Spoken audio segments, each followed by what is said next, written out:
Assalamualaikum, berjumpa kembali di Auro Channel. Pada kesempatan kali ini, kami akan mencoba membuka wawasan kawan-kawan semua bagaimana membangun dana pensiun Anda sendiri di akhir masa pensiun Anda nanti. Banyak cerita dari kawan-kawan senior yang telah pensiun. Gaji terakhir saat masih menjadi pegawai dia mencapai 20 juta rupiah. Namun, pada saat pensiun, dia hanya mengandalkan pensiunnya yang hanya 2 juta per bulan. Tak ayal, banyak pensiunan sekarang masih sibuk mencari pekerjaan di masa senjanya untuk menutup kebutuhan hidup sehari-harinya. Baik, kita mulai saja. Untuk tahap pertama, dalam membangun atau merencanakan dana pensiun kita nanti, tahap pertama, kita isi data diri kita sendiri dulu ya.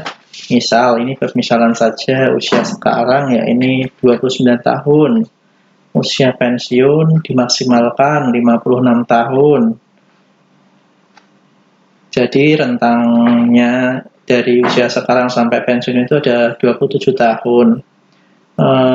Biaya bulanan sekarang minimum ini ya, minimum lah kita coba di angka 8 juta per bulan.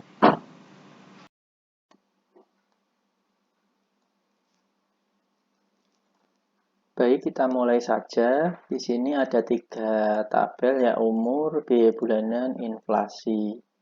Baik, kita isi tadi umur kita sekarang misal 29 tahun.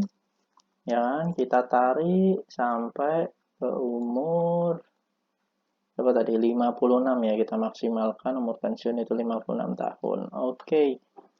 Misalkan tadi biaya bulanan saat ini adalah 8 juta per bulan.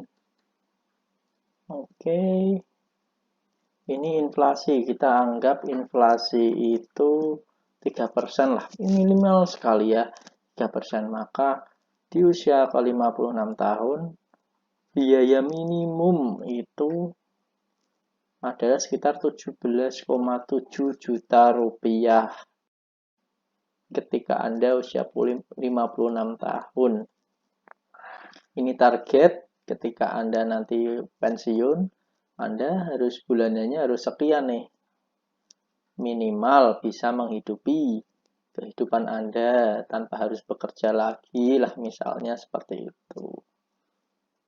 Tahap pertama tadi kita sudah menghitung ya, berapa sih biaya minimum bulanan yang diharapkan kita terima pada saat pensiun gitu kan.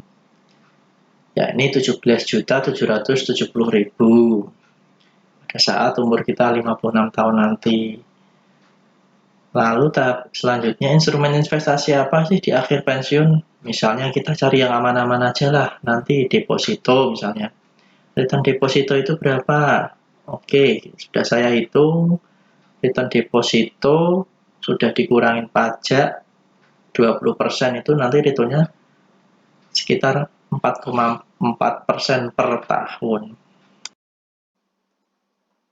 Oke, selanjutnya kita mau menghitung cash yang harus dipersiapkan di akhir pensiun. Jadi prinsipnya kita mendapatkan pensiun bulanan itu, kita harus mempersiapkan cash dulu nih. Cash dulu berapa sih yang kita butuhkan.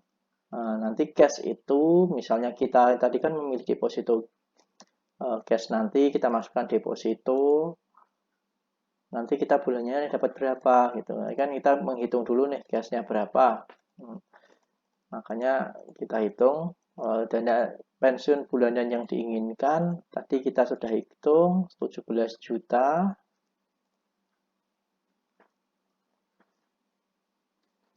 Kita masukkan. Nah, tadi kan kita memilih ya di instrumen apa sih nanti kita pensiunnya, nanti instrumen investasinya deposito yang hanya memberikan return 4,4% per tahun. Oke, ini hasilnya kawan-kawan.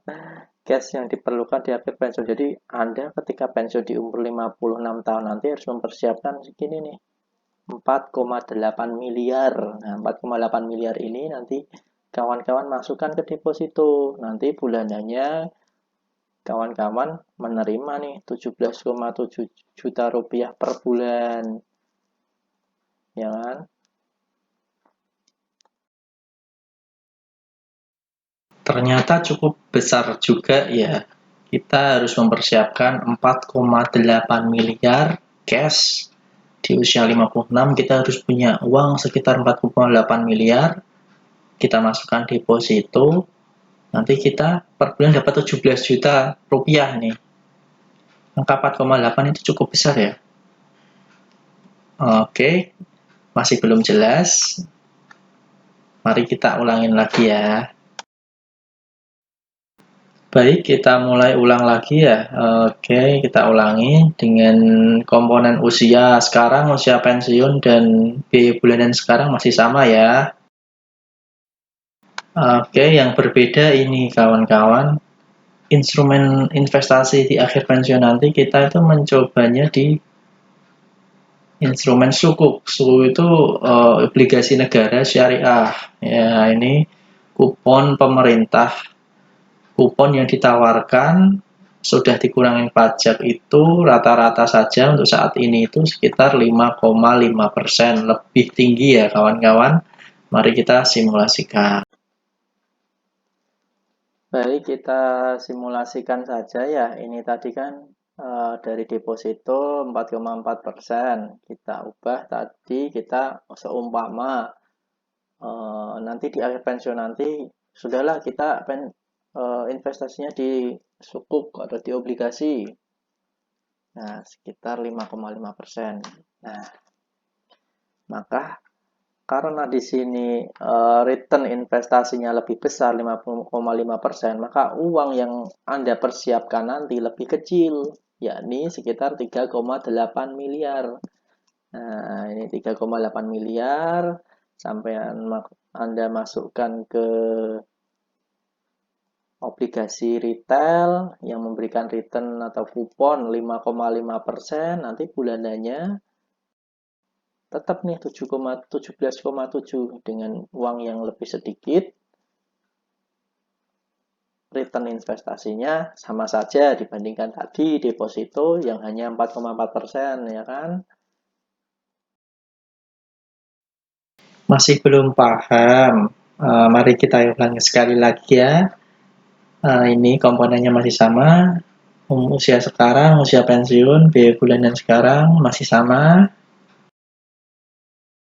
Kembali ini yang berbeda, kita instrumen investasinya nanti di akhir pensiun kita memakai reksadana pasar uang. Nah, reksadana pasar uang ini ada yang syariah, ada yang konvensional. Jangan khawatir. Return reksadana pasar uang ini bisa dicek. Ada yang sampai 7,1%. Mari kita simulasikan.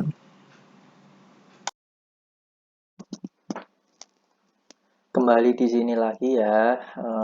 Tadi setelah sukuk menawarkan return 5,5%, kita coba di reksadana pasar uang atau RDPU itu 7,1%. Nah, ini dia.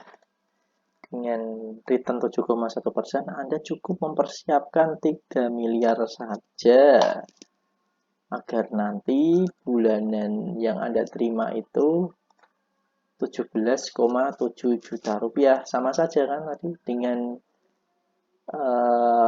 cash yang lebih kecil, Anda mendapatkan return yang sama dari deposito maupun dari obligasi atau suku. Demikian. Baik, kita menginjak di slide konklusi ya atau resume. Di sini ada 3 instrumen investasi yang memiliki resiko paling kecil, yakni deposito, sukuk, dan reksadana. Jadi ketika nanti kita pensiun dan mau menerima uang dana pensiun 17,7 juta per bulan, uang cash yang kita siapkan ada 4,8 miliar. Untuk sukuk dengan penerimaan per bulan 17,7 juta cukup 3,8 miliar. Untuk reksadana pasar uang, dana yang dipersiapkan cukup 3 miliar. Oh ya, sebagai tambahan, uang yang Anda setor ini tidak akan berkurang jumlahnya. Jadi uang ini kita setor ke masing-masing lembaga, baik deposito, sukuk, maupun reksadana, nilainya akan tetap. Dan apabila kita urgensi sekali membutuhkan, kita bisa menariknya untuk deposito ataupun menjualnya, seperti itu. Jadi ketika kita memasukkan uang sebanyak ini ke masing-masing lembaga, kita nanti per bulan mendapatkan return yang sama 17,7 juta. Pertanyaannya sekarang, bagaimana cara mengumpulkan uang sebanyak ini? 4,8 atau 3,8 atau 3 miliar? Apakah kita lebih keras dalam bekerja atau ada cara lain? Cara lain yang lebih sederhana mungkin? Oke. Nantikan video selanjutnya ya, bagaimana kita bisa mengumpulkan uang sebanyak ini dengan tenaga yang lebih ringan daripada kita mengejar active income dengan bekerja keras. Oke. Cukup sekian presentasi kami. Jangan lupa subscribe, share, maupun like channel kami nanti untuk mendukung channel ini. Wabillahi taufiq wal hidayah. Wassalamualaikum warahmatullahi wabarakatuh.